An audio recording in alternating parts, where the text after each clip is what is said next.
Hello everyone, welcome to my channel. Carissa here, Wild Inside Wellness, and today's video is the third video out of three, so 3 of 3, introducing the Major Arcana of the Tarot. If you haven't watched either of the first two, I will link both of those. It's helpful to watch those first. And also, if you're brand new to tarot, I also have another video which overviews an entire deck, which just gives you a better idea of what we're diving into in this video, and also the first two. So, third line of the Major Arcana.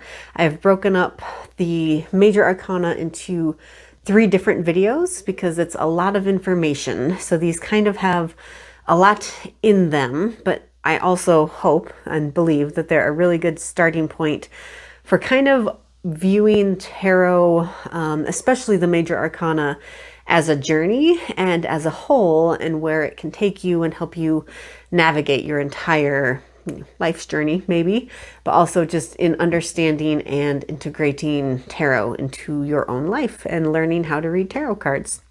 So we are going to get right into it. I will start with overviewing the whole line, and then we'll go card by card through 15 through 21 to finish out the Major Arcana.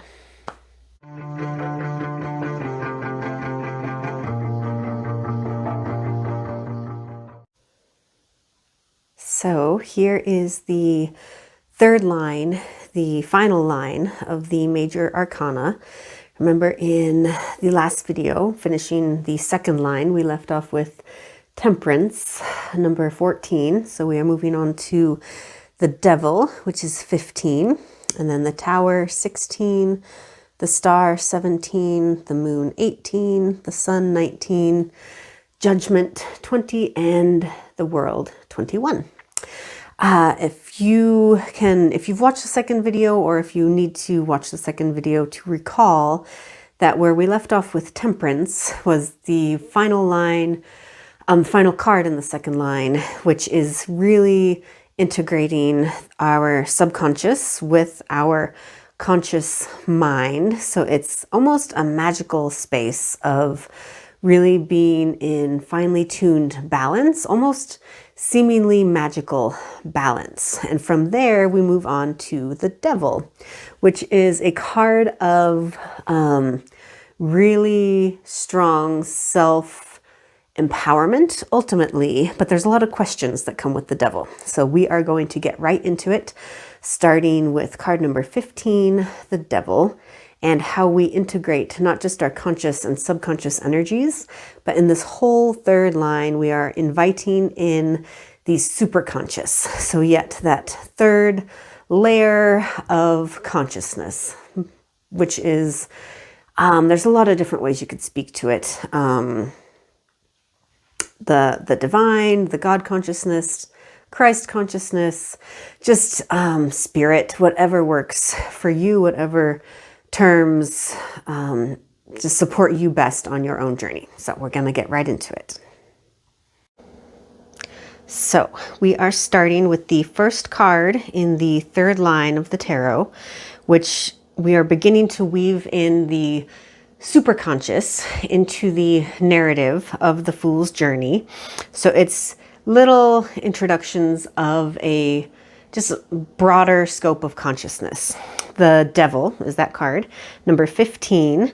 And it is honestly, I think, one of the most, if not the most, misunderstood cards in the deck. It's actually one of my favorites because it's really a call to be true to yourself. And that's really, even in the face of adversity, of difficulty, in the face of those who might demonize you, how can you find ways to really be true to yourself? So some keywords for this card are procreation, vitality, sensuality, sexuality, pleasures of the flesh, embodied pleasures, hedonism, individuality, and then we move into some more keywords which kind of move away from the physical into discernment and knowing all aspects of oneself. This is really a card of walking some fine lines between light and shadow. So the devil can really go two ways. A lot of the key words that I mentioned to begin with, like sensuality and sexuality and pleasure and hedonism, pretty much everyone is going to have a different take on what those might mean. Some people might have a really positive impression of what those words mean, and some people might have a really negative impression of what those words mean. So it's very personal, it's very individualistic, which again is a key word for this card: individual, becoming an individual. Another thing about the devil is they are someone who can see beyond outward appearances of other people, but especially looking within, which can lend itself to a certain kind of humor. So laughing in the face of difficulties is something else that comes up with this card. And the big question that you get with this card is, how will you use your talents? Because again, the devil can kind of go either way. Let's see, a quote that really comes to mind when I think of the devil is, "Man is born free, and everywhere he is in chains." And we can get into the imagery of this card, the symbolism, and we can see the chains on these two people. So when we look at what's happening in this card, it's really reminiscent of the Lovers. There's the feminine figure, the male figure, masculine figure. And then in the Lovers, it was the angel at the top. And in here, in this card, it is the devil. And this devil is actually, there's a lot of different representations of it. One that I come across a lot and particularly like is the god Pan, who is actually the god of mirth, the god of humor and delight. And so it's these two human figures chained. It seems they could actually quite easily slip out of those chains. So it is a choice in which those things to which we are beholden, which pleasures we choose to seek out and embrace in this journey. And that kind of brings us to a place of, how is this introducing the concept of superconscious? Because the first line of the tarot, we're on the conscious journey, the ego development journey. The second line of tarot introduces us more to the subconscious journey. And then this third line introduces the superconscious, which is really, there's a lot of different ways to think of that, but inviting in the divine, inviting in God, inviting in, perhaps higher powers, or just a belief in something that is greater than. And how do we do that? How do we choose to incorporate that? The devil suggests that in embracing the material, that we are actually inviting in the divine. So it's the spiritual meeting the physical, which to me is a very powerful and positive message. But again, this card, I don't get into reversals a lot, but this one, because it walks such a fine line, some other keywords that I'm going to end with for this card can also be addiction and excess, slave to the status quo, and appearances. And also existing in denial of one's true desires. So that is very different from a lot of the keywords that I mentioned at the start of this card.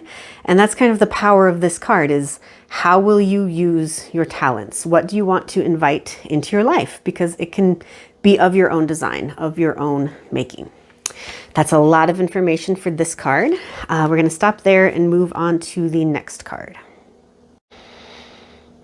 The Tower, card number 16 in the third line. Probably one of the other maybe misunderstood cards. Definitely one of the cards that you get, and there's kind of a wah-wah feeling. You sometimes want to shove it right back in the deck. But again, like the devil, it is either misunderstood, or the full scope, the full possibility of what is actually being suggested in this card is often misunderstood. It can be a very positive card. The keywords for it are reconstruction. So very obviously it is the destruction of that which is, old and unnecessary and unneeded so that the whole can be reconstructed. Change and awakening are keywords. Enlightenment, the possibility of enlightenment, and the removal of that which is non-essential and false, and that, within our natures. So making room for authenticity and truth. It is a card of perception and an opportunity for alignment. Again, when we shed those old, outmoded ways of being and expressing and thinking, we invite change, we invite awakening, and that awakening is to our true nature. So it's ultimately a card of transformation, albeit that transformation, depending on the cards that might be surrounding it in any given spread, might be more or less painful. So the highest aspect of this card is a call to healing, a removal of that which is or was unsustainable.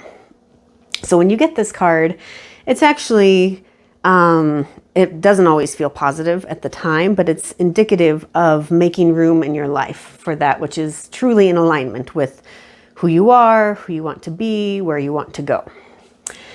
The symbolism in this card is intense, just like the devil. So the tower itself, you can think of as the tower of ego or the house of the human body. So it is the material which we really were rooted in the devil, which again isn't a bad thing, but when you really root in so deeply that it is your entire identity, you're going to come to a point where it's rigid and inflexible and unsustainable.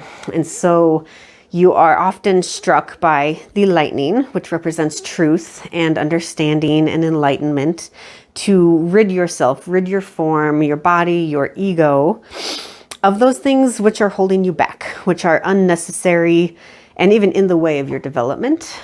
The falling figures, the man and the woman, are the release of old self-concepts. And the lightning combined with the fire is illumination and life force, which is, very powerful, but also very destructive. And it has the power to kind of cleanse, even if it feels like something we didn't invite and didn't necessarily want. Ultimately, it is making room for that which is new.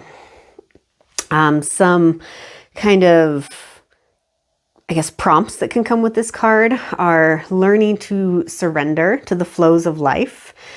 It is destruction, making way for creation and release. So once the tower has fallen, you were presented with a doorway to the true self, the God self within. It is a card of surrender and being laid bare, which, can be experienced just like the devil, very positively or very negatively. So we're going to stop there with the tower and move on to the next card. And the star, honestly, one of the most beautiful cards in the deck, one of my favorites. And this comes after the destruction of the tower. So the ego has fallen away and we are in a state of superconscious awareness, which is really a space of openness and trust, which is very obvious by the naked figure, just being fully open and trusting in one's experience and where it has led you. So keywords for this card are inspiration and hope, trust in the self and trust in life, being a receptive channel. So this is a very spiritually oriented card, whatever that means to you. So being spiritually awake, awakening to one's potential, radiating life force energy, having clarity, being liberated, and having a connection to cosmic consciousness. So this is really the first card in the third line, where there's nothing standing in the way between us and almost divine revelation of being purely open and receptive to receiving the messages from or of the superconscious. So the first two cards in the third line were really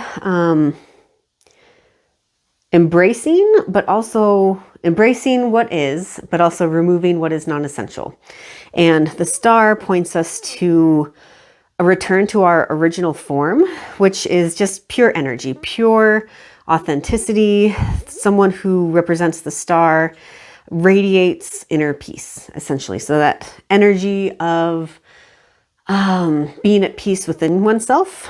Some suggestions or ideas for this card are meditation. It's a really strong card to go within and to connect to one's inspiration, whatever that means. Again, divine inspiration. It can be nature.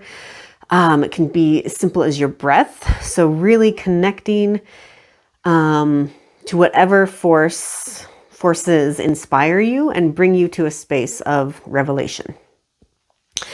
Okay, the symbolism in this card is, of course, the nude woman. She is free from external bonds. She has a lot of freedom of expression. She doesn't need anything outside of herself to express her radiant light because it comes from within. She also has 1 foot on land and 1 foot in the water. We saw this before in the Temperance card, which just represents being grounded in physical reality and also connected to spirit. Another symbol that represents her connection to spirit are the jugs of water, which the 2 cups that the figure in Temperance was holding is pouring one into the other. Here, the water is just pouring endlessly from these jugs, and it is the pouring of knowledge and wisdom from an endless fount. So when we connect to that core essence of who we are, that super consciousness, that inner light, it is endless. And we really feel supported in having the freedom to shine and have faith and belief in ourselves. And we can radiate that faith and belief to others. It is truly just a beautiful, very positive card. I really love this card. That's kind of all we have for now. And we're going to move on to the next card. Okay, card number 18. I don't think I said it. The star is number 17. So the moon is 18. And the moon is, I think, the cards in this third line, not all of them, but the moon also is another card of not opposing meanings, but a strong card for duality. Really, especially being represented by the 2 towers. The imagery in this card is super powerful and really lovely. The space that we find ourselves in is on the other side of the veil. And the first time we see these 2 towers, these 2 pillars, are in the High Priestess. And if you remember from watching that video where you just have your deck, the High Priestess sits between, just in front of 2 towers, between which is hung a veil. So she is kind of the guardian or the keeper of the knowledge and wisdom that is behind the veil. And here in the moon, we have traversed on our journey and come through the opposite side of those 2 towers. So here we are on the other side of the veil. We are deeply in the subconscious, the superconscious realm. It is highly indicative of dream states and those kind of non-earthly realms that we can inhabit in our mind, in our dreams. So some keywords for this card are reflection and inner work, subconscious depths, so exploring one's own depths, intuitive wisdom, strong connection to nature, which again came up in the star. So we could almost think of, this pool, perhaps it's connected to the pool that the star was pouring into. We're kind of in another world here in the moon. So we have come through the doorway of expanded consciousness. So it's a space of already having gone on a journey that has expanded our consciousness. And there's still more to learn, but within this space are sacred mysteries, the kind of honoring of cycles and change and transition and emotions. It's a really strong card for healing and rest, but also movement. So tuning into what you need for healing, essentially. Do you need movement and time in nature? Do you need rest and sleep? This card is a strong, strong call to look within and be very open and honest with yourself about what your self-care needs are. So self-care is really strong for this card as well. A lot of symbolism in this card, which I already spoke to with the towers and existing in the subconscious realm. The road that we can see is the road of awareness. So it is the journey that we have walked through our own subconscious, through our own consciousness, and continue to walk now as we invite in even higher perspectives of super consciousness. The dog and the wolf, that's what those two animals are the representation of that which is domesticated, the dog, and wild, the wolf, within us at the same time. So it is that animal self. And so we think of the moon, it's very, very, I mean, maybe to some people, but obvious that when do werewolves come out? Under the full moon. So the moon can kind of really represent that link to our animal subconscious self. And the crayfish, that's what that is, represents our fears coming out of the depths, rising out of the depths. And it's meant to represent those nameless, kind of universal fears, but it never fully comes out of the water. So it's just there. And it's perhaps a part of the journey, but it's not part of the main lesson of the journey. One last thing about this card is it's card number 18, which if we get into some numerology, which we can do with all of them, but what I find really helpful with this one is 18, 1 plus 8 reduces to 9, which brings us the Hermit. And remember, the Hermit is the bearer or the reflector of light. So really just kind of a card of understanding yourself. And just like the star, you embrace all aspects of your journey. You choose to step out into the world as your full self, shadows and all. So being authentic and true to oneself and shining your light, even the dark parts. All right, that is the moon, and we're going to move on to the next card. The sun, very happy card, just like the star.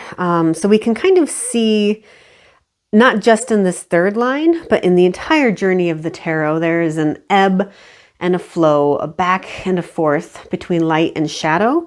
And part of the journey is learning to see and accept and embrace all aspects of oneself. And it always feels better when, maybe not for everyone, but it often feels better when we're in a space of just shining brightly and feeling confident and happy, and just getting to kind of showcase that.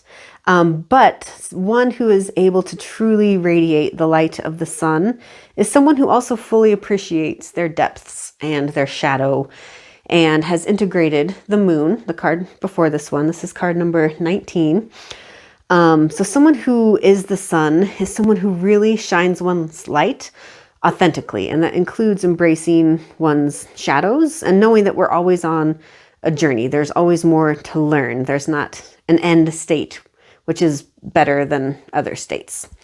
So key words for this card are life force. This is the first card in the deck in which the sun, it's shining brightly.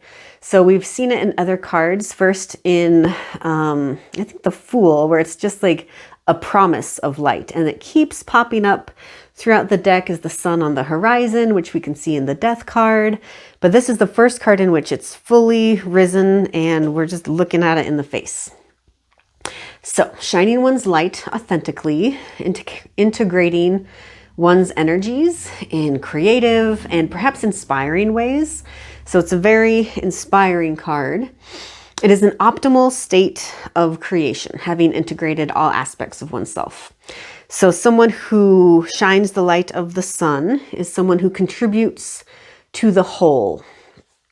So it's a really strong card of collaboration and inviting collaboration, of feeling really confident in oneself, knowing that they are contributing to the whole, that what they have to offer is valid and valuable, but they also see the light in others and know that what they have to offer is just as valid and is just as valuable.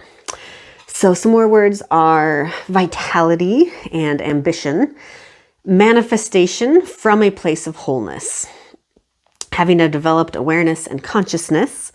And then some more simple words, but are still really powerful, are play, joy, and expansion, which really are exhibited in the naked, happy child astride the horse. It is a card of bliss and ecstasy. So very, very positive card of shining one's light.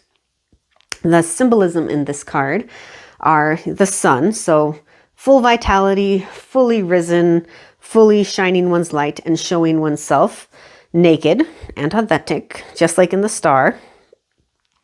The white horse represents, we've come across it before, but being carried, being driven by one's passions and power, because the horse is a very powerful animal, but the white represents purity, so pure desire. The sunflowers represent turning toward the light. That's because that's what sunflowers do. They follow the sunshine all throughout the day. They turn toward the sun. And then the red cape, kind of flapping up on the side there. Red is a color of, the root chakra. So it's really being rooted within oneself, really being rooted in reality and yet shining brightly. It is really essentially a card of conscious and subconscious and superconscious unification. So it's almost the whole enchilada. All right, we're going to move on to the next card. So next card, card number 20, is Judgment, which is really, really rich with a lot of symbolism. Ultimately, this card represents union with the higher self, so hearing the call to your higher self. In the last card, the sun, we found that unification within ourselves, that mind-body unification, and the Judgment card further invites in that superconscious awareness. So that is the connection to our higher self, is our connection to the divine. So it's a card of spiritual awakening. And one who perhaps already has spiritually awakened and awakens others. So it is a card of resurrection, full potential being realized, and a card of rebirth. So our ability to use discernment and see things from a higher perspective, that higher perspective being that spiritual cosmic perspective. So it's really a strong call to see things from a higher perspective, to see the whole of what is happening either within yourself or in the world around you. And also of seeing yourself in others. It's kind of that spiritual concept of oneness and unification. This is a card, despite all the imagery, that is one who is free from dogma, one who hears that higher call from within. So this imagery is like super specific to Christianity, but it really can be free from all of that. So this is, I believe, the angel Gabriel, and he is the one who is trumpeting the call to arise, to meet your higher self. But what we're actually being called to is to meet again, we see the figures, man, woman, and now there's a child. And the child, just like was in the sun, is kind of that invitation to the super consciousness. So it's the conscious, the subconscious, the superconscious, all being invited to unite within themselves. And that is what the call to our higher self is. Again, it's a card of kind of being laid bare, similar to the tower. But whereas we saw, the figures in the tower were falling and were kind of in a state of disarray and dismay, kind of not knowing what was happening or what was going to happen, which is kind of brings up the fearful nature that a lot of people have of that card. These figures, the falling figures in the tower represent, discarding old forms of being, of states of consciousness that no longer serve us, And in this card, these figures are arising because they are consciously discarding that which does not serve their growth and potential to unite all the forces within themselves. It's really a pretty powerful card. We can see it's very similar to the Lovers again, the angel once again at the top of the card. But trying to remember that it's all an invitation to walk one's path, to unite all aspects of oneself, to live fully on one's journey. We will stop there with Judgment and move on to the final card in the Major Arcana. So, card 21, the World. It is the final card in the Major Arcana. And this is kind of the ultimate realization of oneness, which is that unification of conscious and subconscious, which we came to in the Sun and invited in the superconscious in Judgment. And here in the World, we've invited it all in and have achieved wholeness, completion within oneself. So it is being free from all masks. So again, nakedness representing freedom of expression, a return to one's original state. Keywords for this are liberation, celebration, resolution, unification, the unification of opposites, and all paradoxes being resolved within oneself. So finally being at home within oneself and really knowing who you are, realizing who you are, and evolving to the next state of consciousness. So a lot of symbols in this card, but what it is reminiscent of is the Wheel of Fortune, which is card 10, which is another card of completion, but it's the completion that has the promise of a new beginning.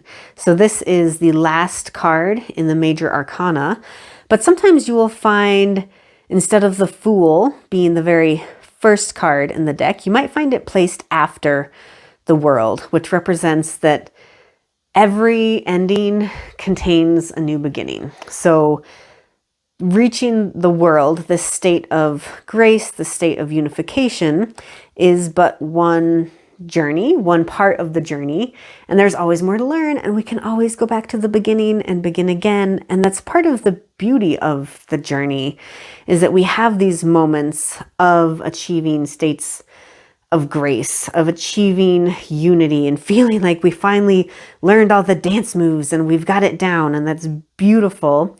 And then we get to choose what we set our sights on next.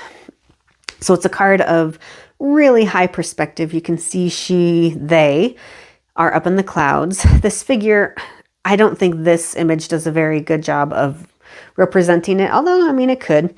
This figure is meant to represent hermaphrodite, so unity of masculine, feminine in one form. And again, the nude figure being open and free to express who you truly are. We see the fixed signs of the zodiac once again being Taurus, Leo, Scorpio, and Aquarius, just like in the Wheel of Fortune. The nude figure, again, representing that openness. And you can't quite tell, you can't really see a lot of movement in this card, but this figure is dancing. They are dancing a cosmic, ecstatic dance of celebration. And the wreath, the green wreath tied with the kind of knots of red, we come back to color again, green representing the heart chakra, so wholeness, radiating love and light and wholeness, and red representing being rooted within one's experience, and experiencing freedom is the ultimate meaning of this card. So it is a return to the innocence and openness, the open arms of the Fool. So having completed our journey and learned a lot about ourselves in the process. That is the final card of the Major Arcana, the end of a beautiful journey and the beginning of another. Okay, so that is all of it. That is the last video in my introduction to the Major Arcana series. I hope you found it helpful. I hope you learned a lot and can move forward from here and apply what you've learned to your own tarot journey, and also just feel comfortable applying it to other decks even. Again, none of what I teach I feel is set in stone. It's all to be taken with a grain of salt. There are some things that I spoke to that might not resonate with you, and there's some things that I didn't mention that maybe you've learned in other places that feel really important to you. So of course, incorporate that into your own understanding of tarot.